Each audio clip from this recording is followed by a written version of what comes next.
Hello అండి, welcome back to my channel tailoring vibes. ఈరోజు ఈ వీడియోలో 3 ఇయర్స్ బేబీకి lehenga crop top with peplum బ్లౌజ్ని ఎలా కట్ చేసుకోవాలి, అలాగే స్టిచ్చింగ్ ఎలా చేసుకోవాలి అనేది చూపిస్తానండి. ప్లీజ్ ఫ్రెండ్స్, వీడియో ఎక్కడ స్కిప్ చేయకుండా ఫస్ట్ నుంచి ఎండ్ వరకు పూర్తిగా చూడండి. ముందుగా పెప్లం బ్లౌజ్ని ఎలా కట్ చేసుకోవాలని చూపిస్తానండి. చెస్ట్ పార్ట్ దగ్గర వరకు టాప్ లెంత్ వచ్చేసి 7 ఇంచెస్ అండి. పొడవు అంటే 6 ఇంచెస్, 1 ఇంచ్ అనేది ఎక్స్ట్రా యాడ్ చేసుకుంటే 7 ఇంచెస్ అయితే. ఫుల్ షోల్డర్ విత్ వచ్చేసి 4 ఇంచెస్ అండి. 2 ఇంచెస్ నెక్, అలాగే షోల్డర్ 2 ఇంచెస్. నెక్ డౌన్ వచ్చేసి 2.5 ఇంచెస్కి మార్కింగ్ చేసుకొని రౌండ్గా నెక్ అయితే డ్రా చేసుకుంటున్నాను వీడియోలో చూపించే విధంగా. చెస్ట్ లూజ్ వచ్చేసి 24 ఇంచెస్ అండి. 24 ఇంచెస్ బై 4 చేస్తే 6 ఇంచెస్ అయితే వచ్చింది. ఆమ్ రౌండ్ వచ్చేసి 4.5 ఇంచెస్ దగ్గర మార్కింగ్ చేసుకున్నాను. ఈ మార్కింగ్స్ అన్నిటిని బేస్ చేసుకొని ఇలా కటింగ్ అయితే చేశానండి చెస్ట్ పార్ట్ని. ఈ మార్కింగ్స్ అన్నిటిని బేస్ చేసుకొని చెస్ట్ పార్ట్ కట్ చేసుకున్నాం కదా. ఇప్పుడు 4 ఫోల్డింగ్ మీద కట్ చేసుకున్నామండి. 4 ఫోల్డింగ్స్ని ఇలా మిడిల్కి ఫోల్డ్ చేసుకొని బ్యాక్ పార్ట్ అలాగే ఫ్రంట్ పార్ట్ని రెండింటిని కట్ చేసుకుంటున్నాను వేరువేరుగా. ఇప్పుడు వీడియోలో చూపించిన విధంగా అయితే చెస్ట్ పార్ట్ అయితే వచ్చిందండి. అలాగే బ్యాక్ హుక్స్లు కాజాల కోసం ఇలా పెట్టుకున్నాను, లేదా జిప్ అయినా స్టిచ్చింగ్ అయితే చేసుకోవచ్చు. నేను జిప్ స్టిచ్ అయితే చేసుకుంటున్నానండి. ఇప్పుడు మెయిన్ క్లాత్ పైన ఫ్రంట్ బ్యాక్ క్లాత్ని ఇలా స్టిచ్చింగ్ చేసుకోవడం కోసం వేసుకున్నాను. ముందుగా మెయిన్ క్లాత్ పై వైపున లైనింగ్ క్లాత్ వేసుకొని నెక్ వరకు స్టిచ్ చేసుకొని రివర్స్ అయితే తిప్పుకుంటానండి. చెస్ట్ పార్ట్ కటింగ్ వీడియో అనేది మిడిల్లో పోస్ట్ చేశానండి, ఎందుకంటే ఈ టాప్కి క్రాప్ టాప్ కోసం లెహెంగాకి పైన బాడీ అనేది స్టిచ్ చేసుకుంటాను. ఈ బాడీ స్టిచ్ చేసుకునేటప్పుడు దీని కటింగ్ రెండు సేమ్ ఉంటాయి కదా, అందుకని చెప్పేసి వీడియో లెంత్ ఎక్కువ అవుతుందని కటింగ్ అయితే దీంట్లో చూపించలేదండి. ఆ మిడిల్లో ఖచ్చితంగా ఈ బాడీ పార్ట్ కటింగ్ అయితే వస్తుంది. మీరు ఎక్కడ కన్ఫ్యూజ్ అవ్వాల్సిన అవసరం లేదండి, నేను డీటెయిల్గా అయితే చెప్తాను. ఇప్పుడు ఓన్లీ స్టిచ్చింగ్ అయితే చూడండి. పై వైపు నుంచి ఒక టాప్ స్టిచ్ అయితే వేసుకున్నాం కదా. వేసుకున్న తర్వాత లోపలికి ఫోల్డ్ చేసుకొని పై వైపున ఒక స్టిచ్చింగ్ అయితే వేసుకోవాలండి. ఇలా లైనింగ్ పైన స్టిచ్ వేసుకోవడం వల్ల నెక్ స్టిచ్ చేసుకునేటప్పుడు ఎక్కడ ముడతలు రాకుండా నీట్గా స్టిచ్చింగ్ అయితే వస్తుందండి. ఇలా నెక్ పార్ట్ మొత్తం స్టిచ్చింగ్ చేసుకున్న తర్వాత లైనింగ్ అలాగే మెయిన్ క్లాత్ రెండు కూడా స్టిచ్చింగ్ వేసుకొని ఎక్స్ట్రా ఉన్న క్లాత్ అయితే కట్ చేసుకుంటున్నాను. వీడియో లెంత్ ఎక్కువ అవుతుందని చెప్పేసి అక్కడక్కడ స్కిప్ అయితే చేశానండి, అది అర్థమవుతుందని అందరికీ. ఇప్పుడు బ్యాక్ పార్ట్ స్టిచ్చింగ్ అయితే చూద్దామండి. మెయిన్ క్లాత్ పైన బ్యాక్ పార్ట్కి 2 ఉంటాయి కదా, ఆ పీసెస్ అనేది నెక్ 2 ఒకవైపే వచ్చే విధంగా వీడియోలో చూపించే విధంగా స్టిచ్చింగ్ అయితే వేసుకుంటున్నానండి. ఇలా స్టిచ్చింగ్ వేసుకున్న తర్వాత కట్ చేసుకుంటున్నాను. నెక్ దగ్గర నుంచి కింద వైపు కూడా స్టిచ్చింగ్ అయితే వేసుకున్నానండి, ఎందుకంటే జిప్ వేసుకునేటప్పుడు ఫోల్డింగ్ అనేది నీట్గా ఉంటుందని చెప్పేసి ఇలా స్టిచ్చింగ్ అయితే వేసుకున్నాను వీడియోలో చూపించే విధంగా. ఇప్పుడు ఈ వీ షేప్ వచ్చిన దగ్గర ఒక లోపల కత్తెరతోటి పైకి అయితే అనుకుంటున్నానండి. వి అనేది వస్తుంది కదా అక్కడ మూల తిరిగే దగ్గర. అలాగే ఇప్పుడు వీడియోలో చూపించే విధంగా స్టిచ్చింగ్ అయితే వేసుకుంటున్నానండి. మీరు కావాలనుకుంటే జిప్ అయినా వేసుకోవచ్చు, లేకపోతే ఉక్సులు కాజా పట్టి అయినా స్టిచ్చింగ్ చేసుకోవచ్చు అండి. రెండు వైపులా నెక్ స్టిచ్చింగ్ వేసుకున్న తర్వాత ఇలా ఆపోజిట్గా పెట్టుకొని షోల్డర్స్ అనేవి జాయింట్ అయితే చేసుకుంటున్నానండి. ఈ క్రాప్ టాప్ స్టిచ్ చేసుకోవడానికి ఎంత క్లాత్ అనేది పట్టింది, లైనింగ్ అలాగే మెయిన్ క్లాత్ లెహెంగాకి ఎంత క్లాత్ పట్టింది అని అయితే నేను పూర్తిగా డీటెయిల్స్ అనేవి వీడియోలో చెప్తానండి. మీరు ఎక్కడ వీడియోని స్కిప్ చేయకుండా చూడండి. ఫ్రంట్ అలాగే బ్యాక్ డాట్స్ వేసుకోవడం కోసం క్లాత్ని మిడిల్కి ఫోల్డ్ చేసుకొని ఒక కట్ అయితే పెట్టుకుంటున్నానండి. డాట్స్ అనేవి 2 స్ట్రైట్గా వచ్చే విధంగా ఒక 3 ఇంచెస్ పొడవు ఉండే విధంగా డాట్స్ అయితే వేసుకున్నాను. ఈ బ్యాక్ పార్ట్కి చూడండి, ఇలా మిడిల్కి ఒక ఫోల్డింగ్ అయితే చేసుకుంటున్నానండి. ఫోల్డ్ చేసుకొని కట్ పెట్టుకొని ఒక 3 ఇంచెస్ ఉండే విధంగా లెంత్ పొడవు అనేది 3 ఇంచెస్ ఉండాలండి డాట్. అలా ఉండే విధంగా డాట్స్ అయితే స్టిచ్చింగ్ వేసుకుంటున్నాను. ఖచ్చితంగా డాట్ స్టిచ్ వేసుకోవాలండి, చిన్నపిల్లలకైనా సరే చూడడానికి చాలా నీట్గా కనిపిస్తుంది. బ్యాక్ జిప్ అయితే వేసుకున్నానండి. ఇప్పుడు అంబ్రెల్లా క్లాత్ కటింగ్ అయితే చూద్దాము. ముందుగా క్లాత్ని 4 ఫోల్డింగ్ అయితే వేసుకోవాలండి. ఇప్పుడు నడుము లూజు మార్కింగ్ చేసుకోవడం కోసం నడుము లూజు మనం కట్ చేసుకున్న ఫ్రాక్ ఉంది కదా, ఫ్రాక్ యొక్క నడుము లూజ్ ఎంత ఉందనేది చెక్ చేసుకోవాలి. మామూలుగా నేను 3 ఇంచెస్ దగ్గర అయితే మార్కింగ్ చేసుకుంటున్నాను. నడుము లూజ్ ఒక 5.5 ఇంచెస్ అనుకున్నాం అనుకోండి. ఈ 5.5 ఇంచెస్ వచ్చిందా రాదని చెక్ చేసుకుంటున్నామండి. మనం కట్ చేసిన క్లాత్ యొక్క నడుము లూజ్ ఎంత ఉందనేది మార్కింగ్ చేసుకున్న తర్వాత ఇలా చెక్ చేసుకోవాలి. లెంత్ వచ్చేసి 9 ఇంచెస్ అండి. 9 ఇంచెస్కి ముందుగా మనం మార్కింగ్ చేసి పెట్టుకున్న 3 ఇంచెస్ అనేది యాడ్ చేసుకొని 12 ఇంచెస్ దగ్గర నుంచి వీడియోలో చూపించే చూపించే విధంగా మార్కింగ్స్ అయితే చేసుకుని అంబ్రెల్లా కటింగ్ అయితే చేసుకుంటున్నానండి. ఈ అంబ్రెల్లా టాప్ కటింగ్ ఆల్మోస్ట్ అందరికీ తెలిసే ఉంటుంది. సింపుల్ అండ్ ఈజీగా ఎలా కట్ చేసుకోవాలి, ఎంత లెంత్ అయినా సరే అని చెప్పేసి నేను ఒక వీడియో అయితే చేశాను. వీడియో లింక్ డిస్క్రిప్షన్లో ఇస్తాను, ఎవరికైనా కావాలంటే చూడండి. ఇప్పుడు 4 సైడ్స్ కూడా క్లోజ్డ్ గానే ఉంది కదా, ఒకవైపు అయితే ఇలా వీడియోలో చూపించే విధంగా కటింగ్ అయితే చేసుకుంటున్నానండి. ఈ క్లాత్ వేస్ట్ క్లాత్ పైన చూపించానండి, మెయిన్ క్లాత్ మీద క్లిప్ అనేది మిస్ అయిందని చెప్పేసి. ఈ జాయింట్ అయితే ఆల్మోస్ట్ సైడ్ కింద కొంచెం క్లాత్ అనేది జాయింట్ ఉంది కదా, అది పట్టదు. నార్మల్గా మనం కట్ చేసుకుంటే చిన్నదే కాబట్టి ఇప్పుడు రెండు వైపులా కూడా ఇది ఎలా జాయిన్ చేసుకోవాలని చూపిస్తానండి. మెయిన్ క్లాత్ క్లిప్ మిస్ అయిందని చెప్పాను కదా, ఇప్పుడు కట్ చేసుకున్న తర్వాత ఎలా ఉందనేది చెక్ చేసుకుంటున్నానండి. టాప్ యొక్క లెంత్ 7 ఇంచెస్, అలాగే అంబ్రెల్లా యొక్క లెంత్ వచ్చేసి 9 ఇంచెస్ అండి. రెండు కలుపు టోటల్ లెంత్ వచ్చేసి 16 ఇంచెస్ అండి. పెప్లం టాప్ యొక్క లెంత్ వచ్చేసి 16 ఇంచెస్. ఇది ఏ ఏజ్ వాళ్ళకి ఎలా కట్ చేసుకోవాలని మెజర్మెంట్తో సహా కావాలి అనుకుంటే కమెంట్ చేయండి, ఖచ్చితంగా రిప్లై ఇస్తాను. అలాగే లైనింగ్ క్లాత్ కూడా వీడియోలో అదే విధంగా అంబ్రెల్లా టాప్ ఎలా కట్ చేసుకున్నామో ఒక 1 ఇంచ్ అనేది తక్కువగా చేసుకొని లైనింగ్ కూడా కటింగ్ అయితే చేసుకోవాలండి. 2 పీసెస్ వచ్చాయి కదా, 2 పీసెస్ను కూడా పై వైపున ఒక పీసు, అలాగే రెండో వైపు అంటే బ్యాక్ సైడ్ కూడా ఒక పీస్ అనేది జాయింట్ వేసుకోవాలి. ఇప్పుడు చెస్ట్ పార్ట్కి అంబ్రెల్లా క్లాత్ ఇలా వీడియోలో చూపించే విధంగా జాయింట్ అయితే వేసుకుంటున్నానండి. ఇప్పుడు దీన్నే కొంచెం ఇంకో వైపు నుంచి లైనింగ్ అయితే అటాచ్ చేస్తాను. ఇలా అటాచ్ చేసుకోవడం వల్ల చిన్నపిల్లలకి నడుం దగ్గర క్లాత్ అనేది కుచ్చుకోకుండా ఉంటుందని చెప్పేసి ఇలా జాయింట్ అయితే చేసుకుంటున్నానండి. రెండు కూడా లైనింగ్ అలాగే మెయిన్ క్లాత్. ఇదే విధంగా బ్యాక్ సైడ్ కూడా అంబ్రెల్లా అలాగే చెస్ట్ క్లాత్ రెండింటిని కూడా జాయింట్ అయితే చేసుకోవాలండి.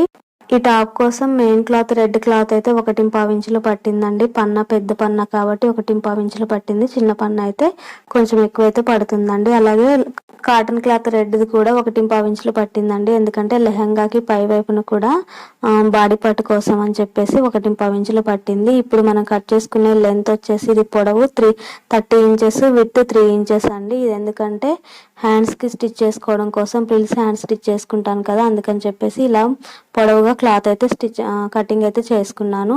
ఇప్పుడు వీడియోలో చూపించే విధంగా మెయిన్ క్లాత్ అలాగే లైనింగ్ క్లాత్ రెండింటిని కూడా ఇలా సైడ్కి స్టిచ్చింగ్ అయితే వేసుకుంటున్నానండి. అలాగే కింద వైపు అలాగే పై వైపున కూడా ఇలా స్టిచ్చింగ్ అయితే వేసుకుంటున్నాను. ఇది రివర్స్ తిప్పుకుంటానండి, ఎక్స్ట్రా ఉన్న క్లాత్ కట్ చేసుకొని హ్యాండ్ స్టిచ్ చేసుకునేటప్పుడు నీట్గా కనిపించడం కోసం ఇలా స్టిచ్చింగ్ అయితే చేశాను. ఈ మూలల దగ్గర ఒక కట్ అయితే పెట్టుకుంటున్నానండి. అలాగే రివర్స్ తిప్పేటప్పుడు నీట్గా ఉంటుందని చెప్పేసి పై వైపు నుంచి టాప్ స్టిచ్ కూడా వేసుకుంటున్నాను.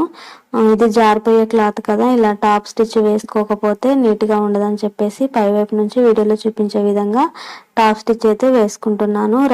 రివర్స్ పక్కకి తిరిగేటప్పుడు నీడిల్ లోపలికి ఉంచుకొని మనం పలక మీద ఎలాగైతే స్టిచ్ చేసుకుంటామో అదే విధంగా స్టిచ్చింగ్ అయితే వేసుకుంటున్నానండి క్లాత్ మొత్తానికి కూడా. ప్లీజ్ ఫ్రెండ్స్, నా ఛానల్ ఎవరైనా ఫస్ట్ టైం చూసినట్లయితే ప్లీజ్ అండి నా ఛానల్ని సబ్స్క్రైబ్ చేసుకోండి, మీ ఫ్రెండ్స్ అండ్ ఫ్యామిలీకి షేర్ చేయండి. మీరు కామెంట్ చేయండి ఫ్రెండ్స్, మీకు ఏదైనా డౌట్ ఉంటే మీరు కామెంట్ కానీ లైక్ కానీ చేయడం వల్ల నా వీడియో ఇంకొంతమందికి సజెషన్స్లోకి వెళ్తుంది. ఇలా వెళ్ళడం వల్ల నా ఛానల్ గ్రోత్ అయితే అవుతుంది ఫ్రెండ్స్. ప్లీజ్ నా ఛానల్ని మీరు సబ్స్క్రైబ్ చేసుకోండి. ఇటువంటి మంచి మంచి వీడియోస్ ఇంకెన్నో చేస్తానండి. సబ్స్క్రైబ్ చేసుకొని ఉంటే థ్యాంక్ యూ సో మచ్. ఇలా పై వైపు నుంచి వీడియోలో చూపించే విధంగా టాప్ స్టిచ్ అయితే వేసుకుంటున్నాను. అలాగే కింద వైపు కూడా లైనింగ్ అలాగే మెయిన్ క్లాత్ రెండింటిని కలుపుకొని జాయింట్ స్టిచ్ కూడా వేసుకుంటానండి. హ్యాండ్స్ స్టిచ్ చేసేటప్పుడు క్లాత్ అనేది జారకుండా ఉంటుంది ఇలా పై వైపున స్టిచ్చింగ్ వేసుకోవడం వల్ల. ఇలా పై వైపున స్టిచ్చింగ్ వేసుకున్న తర్వాత ఎక్స్ట్రా ఉన్న క్లాత్ అయితే కట్ చేసుకోవాలండి. హ్యాండ్ స్టిచ్చింగ్కి డిస్టర్బెన్స్ లేకుండా ఉంటుంది ఎక్స్ట్రా ఉన్న క్లాత్ కట్ చేసుకోవడం వల్ల. ఇప్పుడు రెండో హ్యాండ్ కూడా అదే విధంగా క్లాత్ అయితే జాయింట్ వేసుకున్నాను. వేసుకున్న తర్వాత నార్మల్ హ్యాండ్స్ ఎలాగైతే స్టిచ్ చేసుకుంటామో అదే విధంగా స్టిచ్చింగ్ అండి. హ్యాండ్స్ చంక దగ్గర నుంచి కొంచెం గ్యాప్ వదులుకున్న తర్వాత చిన్న చిన్న ప్లీట్స్ అనేవి పెట్టుకుంటూ ఒక 1 ఇంచ్ విత్ తోటి ప్లీట్స్ అనేవి ఉండాలండి, అప్పుడే నీట్గా కనిపిస్తాయి. ఇలా వీడియోలో చూపించే విధంగా ప్లీట్స్ అనేవి పెట్టుకోవాలి. ప్లీట్స్ రెండు వైపులా కూడా హ్యాండ్కి అంటే చంక భాగం నుంచి ముందు వైపుకి వెనక వైపు కూడా ఒకే విధంగా ప్లీట్స్ వచ్చే విధంగా ఇలా వీడియోలో చూపించే విధంగా జాయింట్ అయితే వేసుకుంటున్నాను చిన్న చిన్న ప్లీట్స్ పెట్టుకొని. అంబ్రెల్లా టాప్ని ఈజీగా ఎలా కట్ చేసుకోవాలని చెప్పేసి వీడియో చేశానండి. మీకు యూస్ఫుల్ అవుతుందని అనుకుంటున్నాను. ఆ వీడియో మీకు కావాలి అనుకుంటే కమెంట్ సెక్షన్లో లింక్ అయితే ఇస్తాను. ప్లీజ్ ఫ్రెండ్స్ వెళ్ళి చూడండి. ఇలా స్టిచ్చింగ్ అయిపోయిన తర్వాత రెండోసారి కూడా స్టిచ్చింగ్ అయితే వేసుకోవాలండి. క్లాత్ అనేది కదలకుండా ఉంటుంది స్టిచ్చింగ్ చేసుకోవడం వల్ల. ఇలా వేసిన తర్వాత పై వైపు నుంచి టాప్ స్టిచ్ కూడా వేసుకుంటున్నానండి. హ్యాండ్ అనేది పైకి నిల్చున్నట్టు కాకుండా కొంచెం వాలినట్టుగా కనిపించడం కోసం క్లాత్ పై నుంచి టాప్ స్టిచ్ కూడా వేసుకుంటున్నాను. మనం స్టిచ్చింగ్ చేసుకున్న క్లాత్ అనేది పై వైపుకు ఉండే విధంగా క్లాత్ను మర్చుకుంటూ, అలాగే ప్లీట్ సెట్ ముందుకి కదలకుండా ఉండే విధంగా పై వైపు నుంచి స్టిచ్చింగ్ అయితే వేసుకోవాలి. వీడియోలో చూపించే విధంగా ఇలా స్టిచ్చింగ్ వేసుకున్న తర్వాత క్లాత్ని ఇలా ఫోల్డ్ చేసుకొని పై వైపు నుంచి స్టిచ్ వేసుకుంటానండి. నేను ఎప్పుడైనా ఏ క్లాత్ అయినా సరే ఇలా స్టిచ్ వేసుకున్నప్పుడు నాకు చాలా ఈజీగా అనిపిస్తుంది. అలాగే పిల్లలకు కుచ్చుకోకుండా ఉంటుందని చెప్పేసి సైడ్కి ఒక పాదం ఖర్చుతోటి స్టిచ్చింగ్ అయితే వేసుకుంటాను. ఇటువైపు కూడా అదే విధంగా రెండో వైపు కూడా హ్యాండ్ దగ్గర నుంచి నడుం పార్ట్ వరకు ఇలా పై వైపు నుంచి ఒక పాదం ఖర్చుతో స్టిచ్చింగ్ అయితే వేసుకుంటున్నాను. అలాగే కింద వైపు కూడా లోపల నుంచి స్టిచ్చింగ్ వేసుకుంటానండి. వీడియోలో చూస్తే మీకు అర్థమవుతుందని అనుకుంటున్నాను. ముందుగా లైనింగ్ క్లాత్ని లోపల వైపు నుంచి ఒక స్టిచ్చింగ్ అయితే చేసుకుంటాను. అలాగే మెయిన్ క్లాత్ని కూడా ఇలా లోపల వైపు నుంచి స్టిచ్చింగ్ వచ్చే విధంగా ఫోల్డింగ్ చేసుకొని పాదం ఖర్చుతో స్టిచ్చింగ్ అయితే వేసుకుంటానండి. ఇలా వేసుకోవడం వల్ల పిల్లలకి క్లాత్ అనేది కుచ్చుకోకుండా ఉంటుంది. ఇది మెత్తటి క్లాతే కానీ ఏ క్లాత్ అయినా సరే మనం ఇలా స్టిచ్ చేసుకుంటే మంచిగా ఉంటుందని చెప్పేసి నేను ఇలా స్టిచ్చింగ్ అయితే వేస్తాను. రెండు వైపులా కూడా అదే విధంగా వేసుకుంటున్నానండి. ఇలా వేసుకున్న తర్వాత మన మెజర్మెంట్స్ ప్రకారం లోపల నుంచి స్టిచ్చింగ్ అయితే వేసుకోవచ్చు. క్లాత్ని రివర్స్ తిప్పుకోవాలండి. ఇలా రివర్స్ తిప్పుకున్న తర్వాత చెస్ట్ లూజ్ వచ్చేసి 12 ఇంచెస్ అంటే 24 ఇంచెస్ అండి. 24 ఇంచెస్కి ముందుగానే నేను మార్కింగ్ అయితే చేసుకున్నాను. ఆ మార్కింగ్ ప్రకారం ఎక్స్ట్రా ఎంత క్లాత్ వదులుకున్నానో అక్కడి నుంచి స్టిచ్చింగ్ అయితే వేస్తానండి. ఎక్స్ట్రా వచ్చేసి ఒక 2.5 ఇంచెస్ అనేది వదులుకొని స్టిచ్చింగ్ కోసం ఉంచానండి. 2.5 ఇంచెస్కి లోపల వైపు నుంచి నేను ఫోల్డింగ్ స్టిచ్ ఒక పాదం ఖర్చు అయితే వేసాను కదా, అటు ఇటు అని చెప్పేసి 2 ఇంచెస్ దగ్గర మార్కింగ్ చేసుకొని స్టిచ్చింగ్ అయితే వేసుకుంటున్నాను. చెస్ట్ లూజ్ వచ్చేసి 24 ఇంచెస్ అండి. బై 4 చేస్తే 6 ఇంచెస్, మిడిల్కి అయితేనేమో 12 ఇంచెస్ అయితే వస్తుందండి. టోటల్గా చెస్ట్ లూజ్ వచ్చేసి 24 ఇంచెస్, అలాగే హిప్ లూజ్ వచ్చేసి 24 ఇంచెస్ అండి. ఏం తేడా ఉండదు చిన్నపిల్లలకి. హ్యాండ్ అయితే మన ఇష్టం వచ్చినట్టు వేసుకోవచ్చు అండి. చంక రౌండ్ వచ్చేసి 4.5 ఇంచెస్. ఇవన్నిటిని మ్యాచ్ చేసుకుంటూ మనం స్టిచ్చింగ్ అయితే వేసుకుంటున్నాము. వీడియోలో చూపించే విధంగా కరెక్ట్గా షేప్ వచ్చే విధంగా స్టిచ్చింగ్ అయితే వేసుకోవాలండి. అటువైపు ఇటువైపు అదే విధంగా స్టిచ్చింగ్ అయితే వేసుకుంటున్నాను. మార్జిన్ వచ్చేసి 2.5 ఇంచెస్ పెట్టుకున్నానండి. ఒక పాదం ఖర్చు పై వైపు నుంచి స్టిచ్చింగ్ వేసుకున్నాం కదా, అది దీంట్లో ఎస్టిమేషన్గా వెళ్ళిపోతుందని చెప్పేసి 2 ఇంచెస్ దగ్గర మార్కింగ్ గీసుకొని అదే 2 ఇంచెస్ తోటి అటువైపు ఇటువైపు మార్కింగ్స్ని కలుపుకుంటూ స్టిచ్చింగ్ అయితే వేసుకుంటున్నానండి. ఏ ఏజ్ పిల్లలకైనా సరే పెప్లం టాప్ కట్ చేసుకోవడం కోసం షోల్డర్ దగ్గర నుంచి నీ లెంత్ వరకు మెజర్మెంట్ అయితే తీసుకోవాలండి. ఈ మెజర్మెంట్ని 3 భాగాలు చేసుకున్న తర్వాత 2 భాగాలతోటే పెప్లం టాప్ కట్ చేసుకోవాలి. ఒక భాగం అనేది నీ దగ్గర గ్యాప్ అనేది వస్తుందండి. ఇప్పుడు లెహంగాకి బాడీ పార్ట్ కట్ చేసుకోవడం చూపిస్తానండి. ముందుగా క్లాత్ని 4 ఫోల్డింగ్స్ అయితే వేసుకో. ఫుల్ షోల్డర్ విత్ వచ్చేసి 4 ఇంచెస్ అండి. 2 ఇంచెస్ నెక్ కోసం, అలాగే 2 ఇంచెస్ షోల్డర్ కోసం. నెక్ డీప్ వచ్చేసి 3 ఇంచెస్ అండి. నెక్ డీప్ వచ్చేసి 3 ఇంచెస్ దగ్గర మార్కింగ్ అయితే చేసుకుంటున్నానండి. ఎందుకంటే మనం ముందుగా టాప్కి 2.5 ఇంచెస్ తోటి నెక్ డీప్ పెట్టుకున్నాం కదా, ఇక్కడ వచ్చేసి 3 ఇంచెస్ పెట్టుకోవాలి. ఎందుకంటే ఒక 1/2 ఇంచ్ అనేది డౌన్ ఉండే విధంగా మార్కింగ్ అయితే చేసుకోవాలండి. 3 ఇంచెస్ దగ్గర మార్కింగ్ అయితే చేశాను నెక్ డీప్ కోసం. ఎందుకంటే ఫోల్డింగ్ పైన టాప్ అంటే టాప్ కంటే లోపల బాడీ అనేది లోపల కనిపించకుండా ఉండాలని చెప్పేసి ఒక 1/2 ఇంచ్ అనేది డీప్ ఎక్కువ మార్కింగ్ చేసుకున్నాను. ఇప్పుడు వీడియోలో చూపించే విధంగా రౌండ్ నెక్ అయితే డ్రా చేసుకుంటున్నానండి. ఇలా రౌండ్ నెక్ డ్రా చేసుకున్న తర్వాత చంక యొక్క డౌన్ వచ్చేసి 3.5 ఇంచెస్ దగ్గర మార్కింగ్ చేసుకుంటున్నాను. ఇప్పుడు వీడియోలో చూపించే విధంగా స్కేల్తో ఒక లైన్ అయితే డ్రా చేసుకుంటున్నానండి. చెస్ట్ లూజ్ వచ్చేసి 6 ఇంచెస్ అండి. నేను వీడియోలో చూడకుండా 5.5 అని అయితే మార్కింగ్ చేసుకున్నాను, కానీ తర్వాత సెట్ చేసుకున్నానండి. ఇప్పుడు ఆమ్ రౌండ్ మార్కింగ్ చేసుకుంటున్నానండి. మార్కింగ్ చేసుకున్న తర్వాత ఒకసారి చెక్ చేసుకున్నానండి. ఆమ్ రౌండ్ అనేది తగ్గిపోయిందని చెప్పేసి ఒక 1 ఇంచ్, హాఫ్ ఇంచ్ మళ్ళీ యాడ్ చేసుకుని మార్కింగ్ అయితే చేశాను. ఇలా మార్క్ చేసుకున్నప్పుడు నాకు ఆమ్ రౌండ్ అనేది కరెక్ట్గా వచ్చింది. ఈ పై వైపున అనేది ఫోల్డింగ్ స్టిచ్ వేసుకున్నప్పుడు మనకి సరిపోతుందని చెప్పేసి ఒక హాఫ్ ఇంచ్ అనేది ఎక్స్ట్రా ఉంచానండి నెక్కి, అలాగే షోల్డర్కి కూడా. ఈ బాడీ పార్ట్ యొక్క లెంత్ పొడవు వచ్చేసి 7 ఇంచెస్ అండి, వీడియోలో చూపించలేదు. ఈ బాడీ పార్ట్ కోసం క్లాత్ రెండు వైపులా కూడా ఇట్లా వచ్చింది కదా క్లోజ్డ్గా అని చెప్పేసి మిడిల్కి బ్యాక్కి ఉక్సులు కాజాలు వేసుకోవడం కోసం మిడిల్ దగ్గర ఒక కట్ అయితే పెట్టుకుంటున్నానండి బ్యాక్ సైడ్ కోసం అని చెప్పేసి. షోల్డర్ దగ్గర స్టిచ్చింగ్ వేసుకున్న తర్వాత వీడియోలో చూపించే విధంగా మొత్తం క్లాత్ని ఫోల్డ్ చేసుకుని స్టిచ్చింగ్ అయితే వేసుకోవాలండి. 2 షోల్డర్స్ ఇలా జాయింట్ అయితే చేసుకున్నాను కదా, జాయింట్ చేసుకున్న తర్వాత వీడియోలో ఎలాగైతే ఫోల్డింగ్ చేసుకుంటున్నానో అదే విధంగా ఫోల్డింగ్ చేసుకొని నెక్ దగ్గర నుంచి చివరి వరకు, అలాగే చంకళ్ళ దగ్గర వరకు కూడా, అంటే ఆమ్ రౌండ్స్ కూడా ఇలా ఫోల్డింగ్ చేసుకొని స్టిచ్చింగ్ అయితే వేసుకోవాలి. ఉక్సులు పట్టి, కాజాల పట్టి కూడా స్టిచ్ వేసుకొని జాయింట్ అయితే చేసుకున్నానండి బ్యాక్ సైడ్ని. ఇప్పుడు లెహంగా కట్ చేసుకోవడం చూపిస్తానండి. లెహంగా యొక్క లెంత్ వచ్చేసి 18 ఇంచెస్ అండి, కానీ 19 ఇంచెస్ 1 ఇంచ్ అనేది లోపల ఫోల్డింగ్, అలాగే పై వైపున స్టిచ్చింగ్కి వెళ్తుంది. ఇది వచ్చి లెంత్ 7 ఇంచెస్ కాదండి, 7 ఇంచెస్కి ఫోల్డింగ్ స్టిచ్ వేసుకుంటే 6 ఇంచెస్ అయితే వస్తుంది. టోటల్ లెంత్ వచ్చేసి 24 ఇంచెస్ అండి. 24 ఇంచెస్కి స్టిచ్చింగ్ అయిన తర్వాతకి 23 ఇంచెసే కనిపిస్తుంది. సాటిన్ క్లాత్ వచ్చేసి 17.5 ఇంచెస్ లెంత్ అయితే వచ్చిందండి. లెహంగా కోసం సాటిన్ క్లాత్ని 1.5 మీటర్, అలాగే డిజైనర్ క్లాత్ని కూడా 1.5 మీటర్ అయితే తీసుకున్నానండి. ఈ 1.5 మీటర్ క్లాత్ని మిడిల్కి కట్ చేసుకొని ఈ ఒక భాగాన్ని ఒకవైపు ఫ్రంట్ వైపు, ఒక భాగాన్ని బ్యాక్ వైపు స్టిచ్చింగ్ అయితే చేసుకుంటున్నాను. వీడియోలో చూపించే విధంగా చిన్న చిన్న కుచ్చులు అయితే పెట్టుకొని స్టిచ్చింగ్ అయితే వేసుకుంటున్నానండి.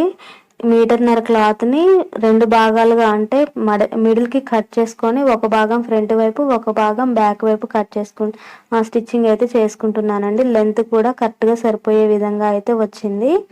ఇప్పుడు ఒక భాగం ఇలా స్టిచ్చింగ్ అయితే వేసాం కదా, రెండో వైపు నుంచి సాటిన్ క్లాత్ అనేది స్టిచ్చింగ్ అయితే వేసుకుంటానండి. ఈ వీడియో మీకు ఎలా అనిపించిందో కామెంట్ అయితే చేయండి ఫ్రెండ్స్. ఇంకా ఏమైనా డౌట్స్ ఉంటే ఖచ్చితంగా కామెంట్ చేయండి. నా ఎక్స్ప్లెనేషన్లో ఏమైనా రాంగ్ అనిపించినా సరే కామెంట్ చేయండి, నేను ఖచ్చితంగా రిప్లై అయితే ఇస్తాను. రెండు వైపులా స్టిచ్చింగ్ వేసుకున్న తర్వాత సైడ్స్ అనేవి జాయింట్ వేసుకుంటానండి. అలాగే కింద వైపు నుంచి ఇలా ఫోల్డింగ్ స్టిచ్ వేసుకుంటాను సాటిన్ క్లాత్కి, అలాగే మెయిన్ క్లాత్కి.